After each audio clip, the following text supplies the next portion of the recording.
Obviously, you've sort of been a big part of this build-up with the history with Francis and everything like that. I'm curious, is there any part of you that regrets how this has played out, or if there's anything you would have done differently?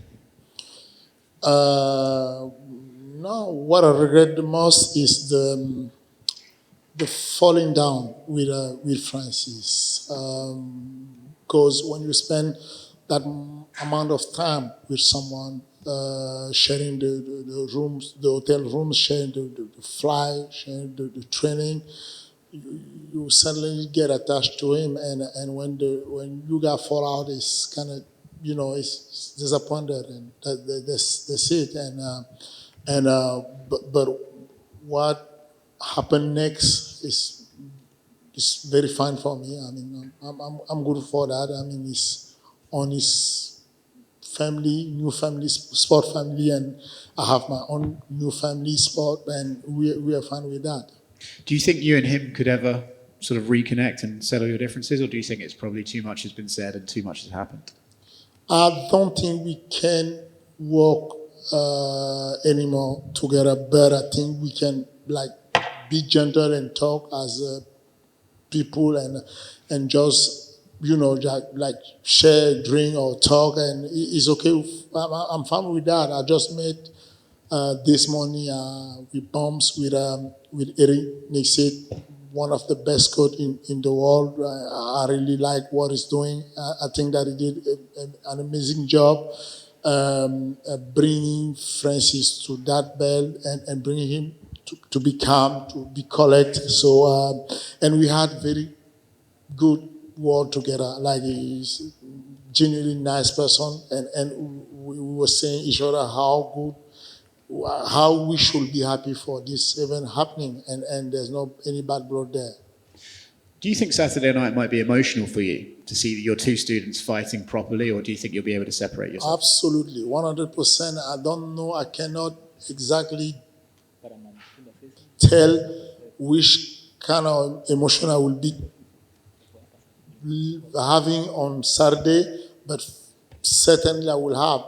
I mean, like, if you take just as a random fight, whenever you coach someone, you are kind of emotional because you coach him, you attach to him, and then you can help him more than speak. But this one is even worse because I know the guy in the other side of the cage. We share things together, and I have some thoughts that I think he was wrong in many things. And if on Saturday I make him lose that fight, that might be a victory on the mindset that I had. And if he make Ciryl lose that fight, well, that might be his victory, saying that, well, you know what, I was right. You can be successful living in Paris. You can be a champion living in Europe. And my vision is that that's wrong.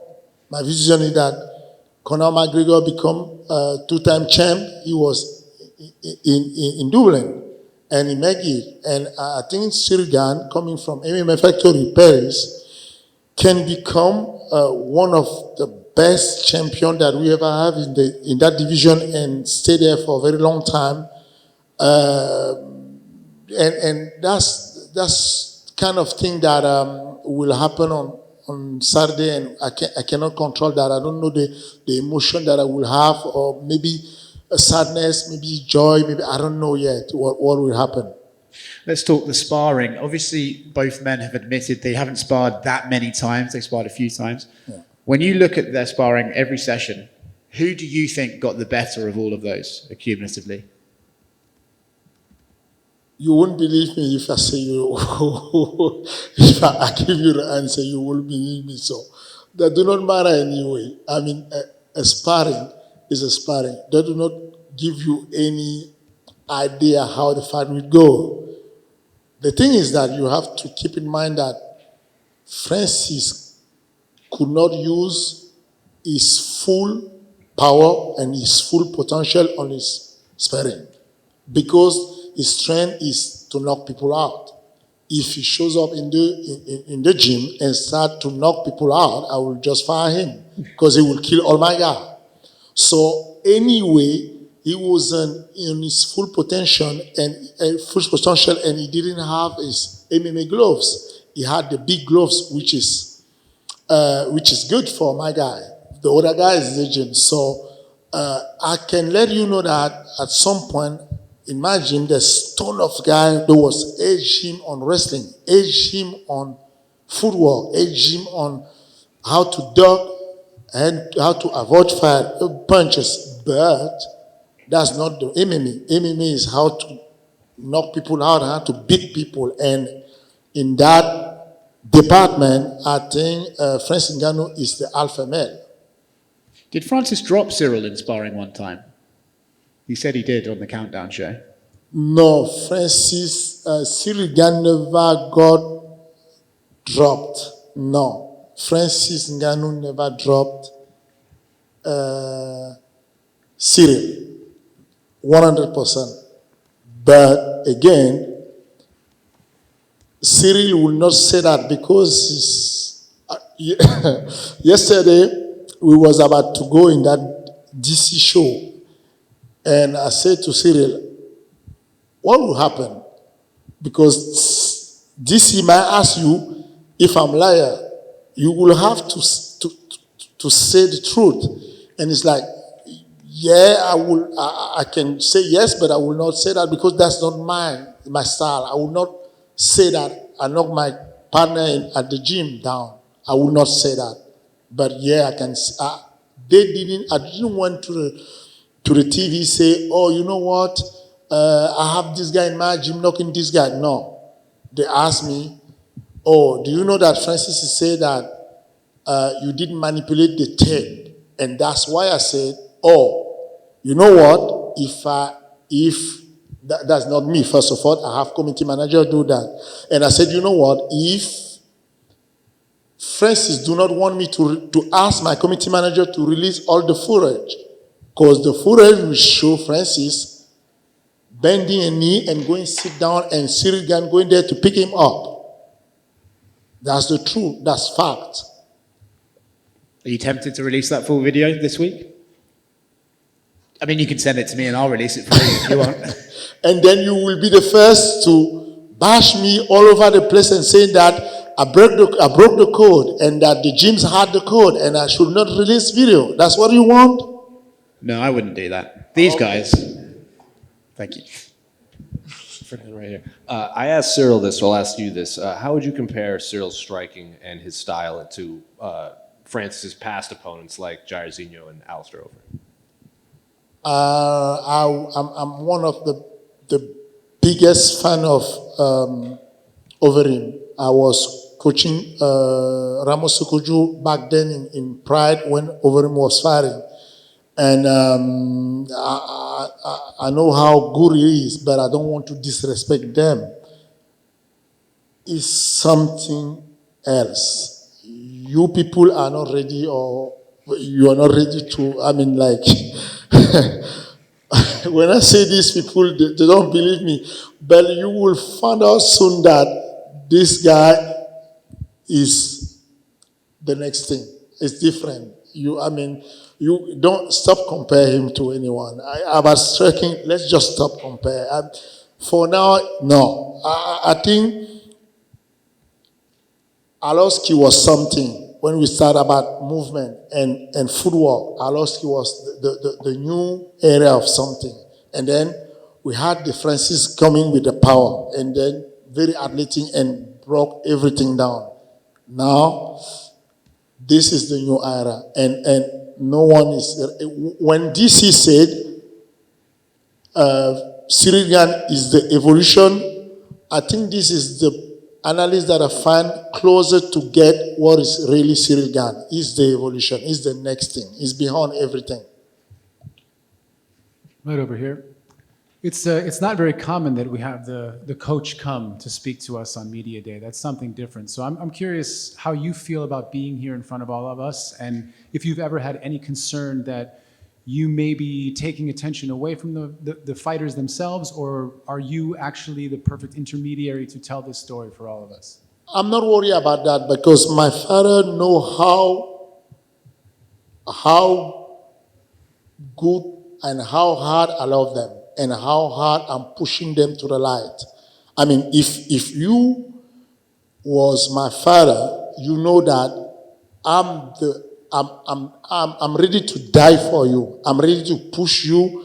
I'm ready to lift you the higher that you can get. So I'm not worried about that. When I'm sitting right there, I know that Ciryl over there, you know that I get his back. So I'm not even worried about that. And again, I don't have only one heart. I'm a trainer, but I'm an agent.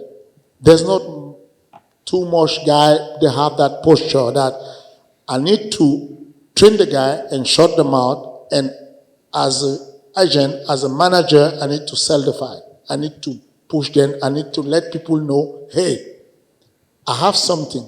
And so far, I didn't lie to anyone. When I write to Joe Silva and I was trying to sell Francis to the UFC, Francis was 3-1. 3-1. Who will believe on his father to try to sell him to the UFC? 3-1. I did that. And we finally signed him 5-1. When I signed Ciryl Gane in the UFC, it was 2-0. People, they're saying 3-0, but that's wrong. He was 2-0. The last fight that we did in the TKO, he had already signed the contract with the UFC. But because we had to do that fight, we did that fight. This is how I believe on my guy. This is how I love my guy. This is how I push them hard. So I'm not even worried about people saying, oh, you like the light too much because they buy the comment of Francis. When you have someone say to you, you love the light, believe me, he's not a good guy for you. Because you don't even have to ask the light. My former coach, the guy who trained me as a coach, he have a small gym in France. You know what? When he asks me anything, I will give him. If you want to be on the light all day long, I will put you on the light. When you start to find excuses saying, well, my coach like to light, to be on light, then there's something wrong. Fernand? Yes. Would you say one of the most important things when fighting Francis is to establish good range management, especially when Francis is attacking? Because, you know, we've seen Francis come in crashing with a lot of chaotic, wild flurries, almost hypnotizing his opponent with his arms into making an error until something lands. Would you say that's true? Yes, and that's very good strategy from him. I mean, Francis is tough. He's huge. And if he start to move, no matter if he touch you clean or he push you, you're going to fall down if you're not ready. So that's a good strategy. But if there's someone who can deviate that strategy, that's Ciryl Gane. Fernand, right here. Good.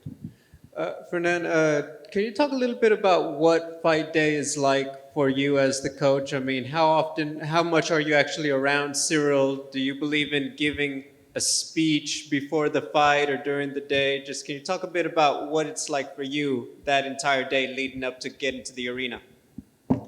The day of the fight, you mean? No, the day of the fight. Ciryl is someone very calm who don't need any. I don't need to rely on me mentally because he's aware of that mental is as a muscle. You need to train the muscle and you need to train the mental. So you have a conditioning coach who is taking care of him, who is talking to him. The name is Usman. And Usman is doing a great job building the mindset since the day one. Even before he started the fight, I brought him to the mental coach, and he's working on that mental very long time. And he don't need me for that. I'm just around him, and whenever the time arrives, we have that music that we put in the room, and we start to pack to get the bag ready, and then we pack everything, and we're on the way to the venue. But nothing special, actually. Thank you.